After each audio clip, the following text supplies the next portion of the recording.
हिंदू धर्म में आमलकी एकादशी के दिन व्रत रखने के साथ साथ व्रत कथा सुनने की भी मान्यता है। ऐसा कहा जाता है कि अगर व्रत कथा सुना जाए तो व्यक्ति को व्रत का पूर्ण फल नहीं मिलता है। आइए इस लेख में व्रत कथा के बारे में विस्तार से जानते हैं। हिंदू पंचांग के अनुसार फागुन माह के शुक्ल पक्ष की एकादशी तिथि के दिन आमलकी एकादशी का व्रत रखा जाता है। इस दिन भगवान विष्णु की पूजा और व्रत कथा सुनने का भी विशेष महत्व है। ये ऐसी एकादशी है जिसमें भगवान शिव की पूजा अर्चना करने का भी विधान है। इस एकादशी को रंग भरी एकादशी के नाम से जाना जाता है।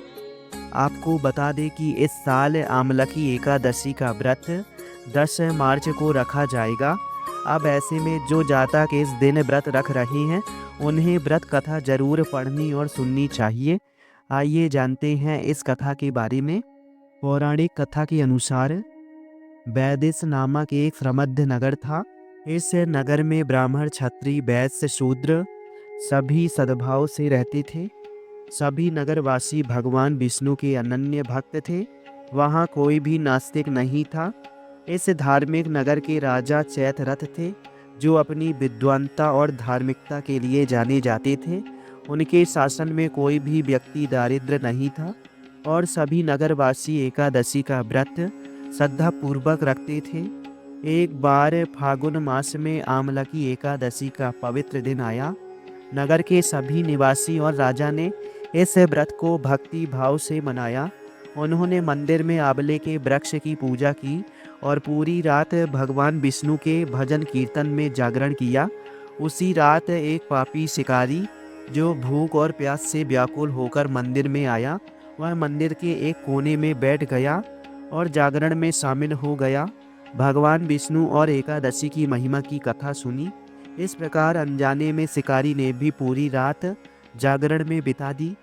सुबह होने पर सभी नगरवासी अपने घर को लौट गए और शिकारी भी चला गया। कुछ समय बाद शिकारी की मृत्यु हो गई, परंतु आमलकी एकादशी की कथा सुनने और जागरण में भाग लेने के पुण्य के कारण उसका पुनर्जन्म राजा विदुरथ के पुत्र के रूप में हुआ।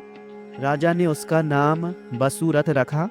वसुरथ बड़ा होकर एक शक्तिशाली राजा बना। एक दिन वह शिकार के लिए निकला, लेकिन जंगल में रास्ता भटक गया। थककर वह एक पेड़ के नीचे सो गया। उसी समय विदेशी वहां आए। उन्होंने राजा को अकेला पाकर उसे मारने की योजना बनाई, क्योंकि राजा ने उन्हें पहले देश से निकाल दिया था। उन्होंने राजा पर हथियार फेंके, लेकिन आश्चर्यजनक रूप से उनके हथियार फूलों में बदल गए और राजा पर गिरे। इसके बाद सभी जमीन पर गिरकर मर गए। अब राजा वसुरथ की नींद खुली तो उसने देखा कि उसके शत्रु मृत पड़े हैं। वह हैरान था। उसने सोचा कि किसने उसकी रक्षा की। तभी आकाशवाणी हुई, हे राजन, भगवान विष्णु ने तुम्हारी रक्षा की है। तुमने अपने पिछले जन्म में आमलकी एकादशी की कथा सुनी थी और उसी पुण्य के कारण आज तुम शत्रु से सुरक्षित हो।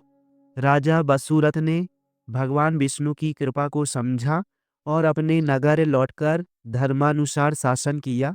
वह धार्मिक कार्यों में लीन हो गया और अपने राज्य में शांति और समृद्धि स्थापित की।